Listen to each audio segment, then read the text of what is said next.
Before nagsimula yung Pasig Bigan Buhay Muli, itong itsura ng Pasig River area, malapit ito sa Intramuros.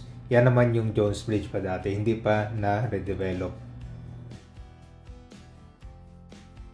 Malaki ni pinagbago ng Pasig River dito malapit sa Manila Post Office at Intramuros. Ito ang libreng pasyalan sa Manila. 5 PM dahil dito nagsisimula ng bubukas yung mga commercial stall. Dito ma-enjoy nyo yung mga local restaurant and a food bazaar. Dito naman sa view deck ay meron ng mga pailang palaro na tsak mag-enjoy kayo.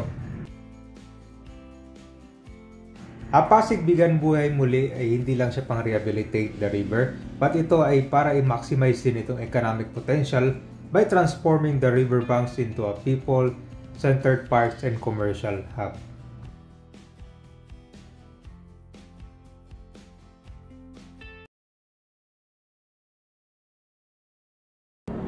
Nandito tayo ngayon sa Intramuros, Manila at ramdam mo na yung Christmas vibes.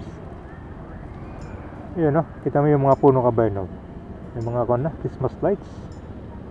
Alright, meron tayong papasalan ngayon dito, yung Pasig River Esplanade, kung saan ito na yung patok ngayon na pasyalan dito sa Manila. So ang maganda nito kabayan, after nyo pumasyal dito sa Intramuros, Manila, walking distance lang papunta dito sa pinaganda na Pasig River Esplanade.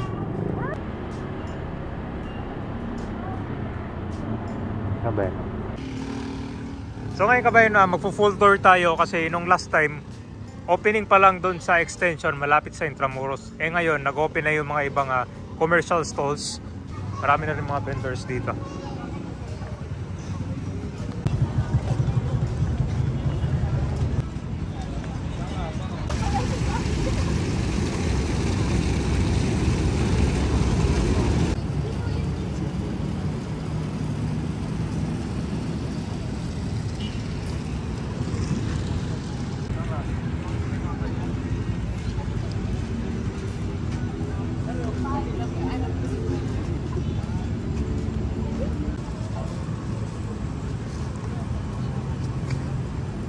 So ito yung unang phase na nabuksan sa publiko.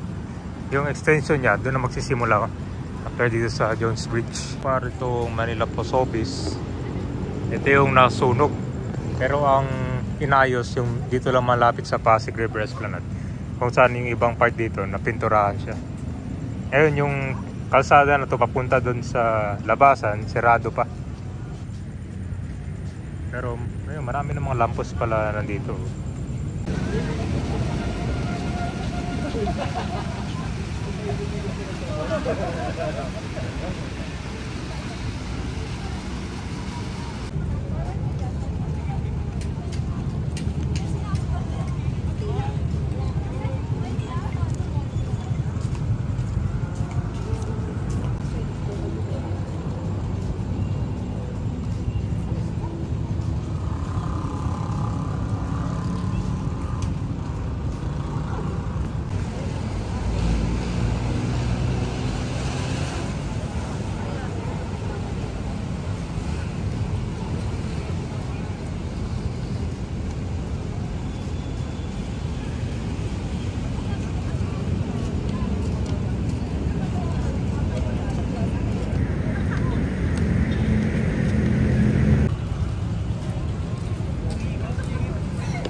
May wanag na yung Jones Bridge.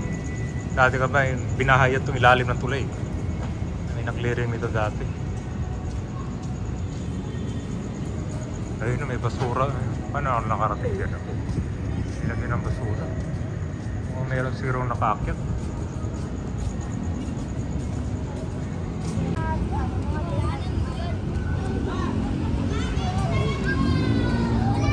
Wow, ayun, meron ng Christmas light.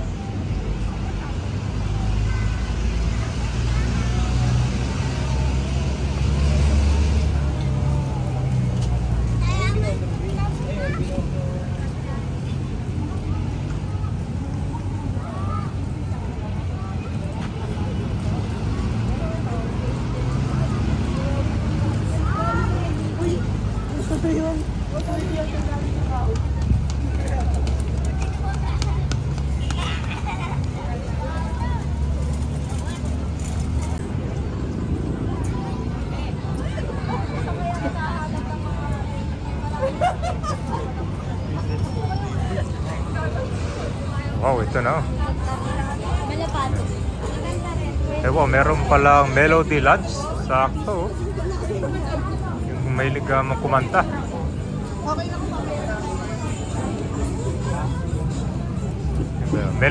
Melody Bar.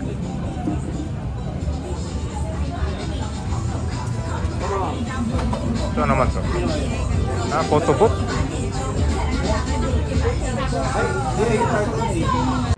So dito sa baba pala, marami na rin mga ibang store. Parang kuwando siya pang picture. Oh. Tapos sa tabi niya naman, dito yung mga karamihan ng mga pagkain ngayon buy one take one. Kaya sulit talaga pagpasyal nyo dito.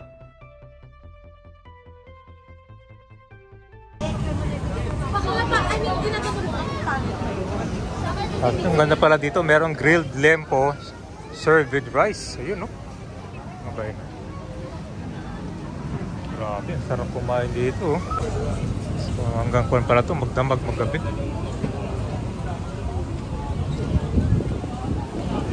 Ang maganda nito kabayan, pang kumakain ka dito, ito yung view mo, yung Pasig River. Ganda ng simoy ng hangin, tsaka ang lamig. Oh. Good vibes.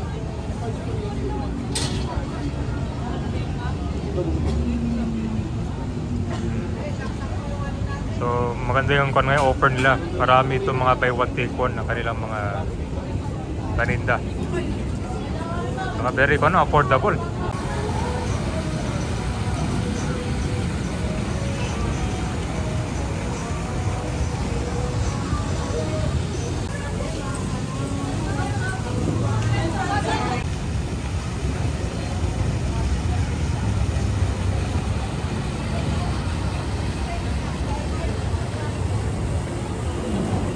Ito yung literal Pasig Bigyang buhay muli. Dati ang lungkot dito malapit. Yung mga kalay, itsura niya after ma-redevelop, di ba?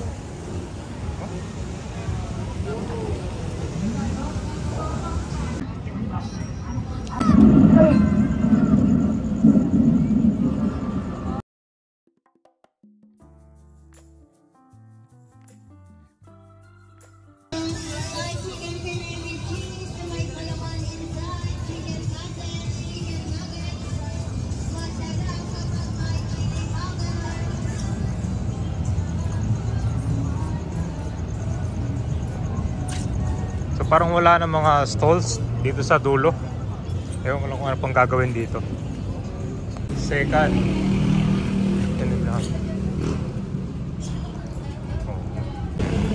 So yan yung papunta sa Intramuros Bridge.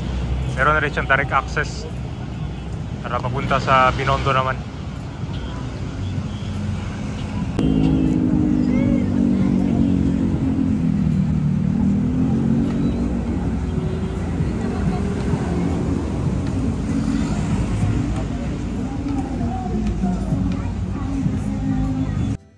Ito yung best part nitong Esplanade, ditong view deck. Meron na ring mga ibang food stalls at dito parang peryahan na rin. So pwede kayong maglaro, no?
So itong route na to siya para sa mga bike din na makakadaan. Diretso. Papunta dun sa Binondo Intramuros Bridge. So dito yung ibang parking para sa mga motor. Puro rin dito ng mga vendors sa kalsada. So walking distance lang nga papunta dun sa Intramuros, dun sa Plaza Roma kung saan tayo nagsimula. Kaya sulit yung pasyal nyo dito sa Intramuros.